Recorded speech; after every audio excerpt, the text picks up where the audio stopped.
Bem-vindos! Esse é mais um recorte do todo. No vídeo de hoje, a gente vai desvendar uma palavra que todo mundo acha que conhece: aristocracia.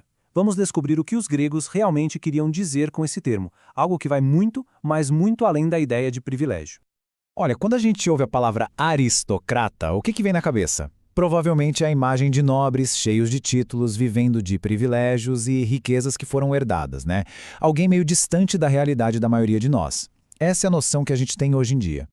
Pois é, mas acontece que essa ideia é, na verdade, uma distorção do conceito original. Para os gregos antigos, a aristocracia era uma coisa radicalmente diferente. Era um ideal político e filosófico muito profundo.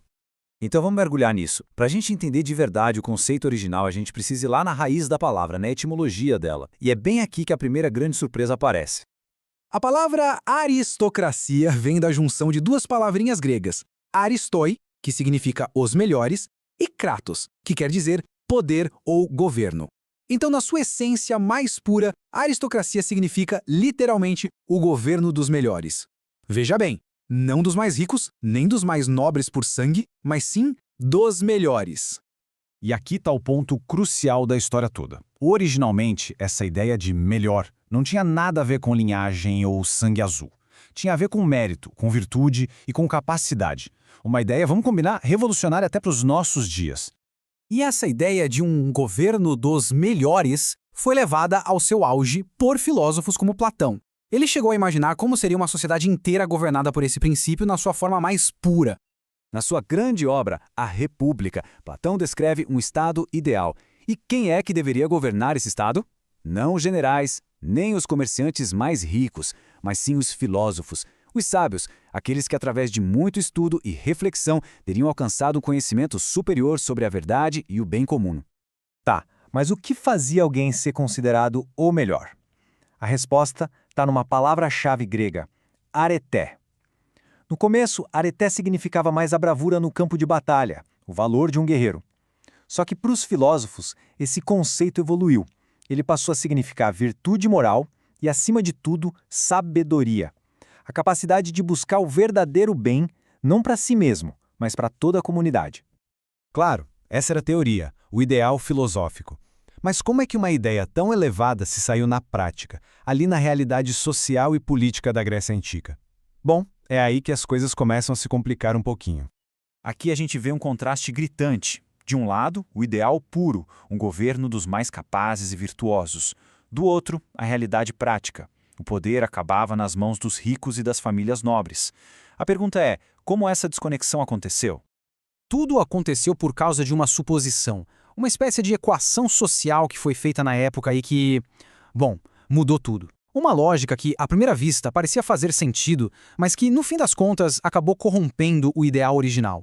Vamos acompanhar o raciocínio deles passo a passo. Primeiro, o governo deve ser dos melhores, os aristoi. Ok. Segundo, os melhores são aqueles que têm a educação e o tempo livre para poder cultivar a virtude e a sabedoria. Certo. Terceiro, na prática, quem é que tinha acesso a essa educação e a esse tempo todo? Os nobres, os bem-nascidos, os agatoi e, por último, essa classe se via em oposição ao povo comum, os kakoi, que eram vistos como inferiores. Pronto. Assim, os melhores viraram sinônimo de os nobres. E foi o filósofo Aristóteles, que era aluno de Platão, quem sacou o perigo dessa confusão. Ele fez uma distinção fundamental que ajuda a gente a entender exatamente onde o ideal se perdeu. Aristóteles analisou as diferentes formas de governo e percebeu que cada forma pura tinha a sua versão corrompida, e a aristocracia não era uma exceção. Ele identificou que, na prática, o que muitos chamavam de aristocracia era, na verdade, a sua forma degenerada. E essa distinção aqui deixa tudo cristalino. Para Aristóteles, na verdadeira aristocracia, os melhores governam para o bem de toda a comunidade. Já na oligarquia, que é o governo de poucos, os ricos governam só para os seus próprios interesses. A grande virada de chave não é quem governa, mas para quem se governa. Com o passar do tempo, essa versão corrompida, a oligarquia disfarçada de aristocracia, acabou dominando o cenário. E foi esse significado distorcido que viajou através dos séculos e chegou até nós. Então vamos recapitular rapidinho essa jornada.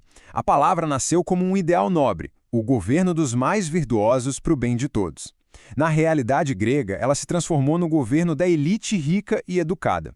E, hoje em dia, chegou para a gente como sinônimo de uma classe que tem privilégios simplesmente por direito de berço.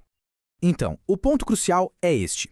O conceito de mérito de virtude foi, de certa forma, sequestrado e fundido com a ideia de riqueza e linhagem. A noção de que alguém é melhor para governar ficou permanentemente atrelada a uma classe socioeconômica específica, e não mais a uma qualidade moral ou intelectual. Isso tudo nos deixa com uma pergunta para reflexão. Se a gente pudesse resgatar o sentido original de aristocracia, o governo dos melhores, quem seriam esses melhores hoje em dia? Os mais inteligentes, os mais éticos, os mais experientes? E como é que a gente poderia identificar essas pessoas? Não esqueça que a matéria completa sobre aristocracia, com referências e links, está no nosso blog. O link está na descrição. E esse foi mais um Recorte do Todo. Muito obrigado a quem assistiu até aqui. Curta, se inscreva, compartilhe e principalmente comente. A opinião de todos é importante para enriquecer ainda mais esse tema. Nos ajude a deixar esse pedacinho do todo ainda mais completo. Até o próximo vídeo.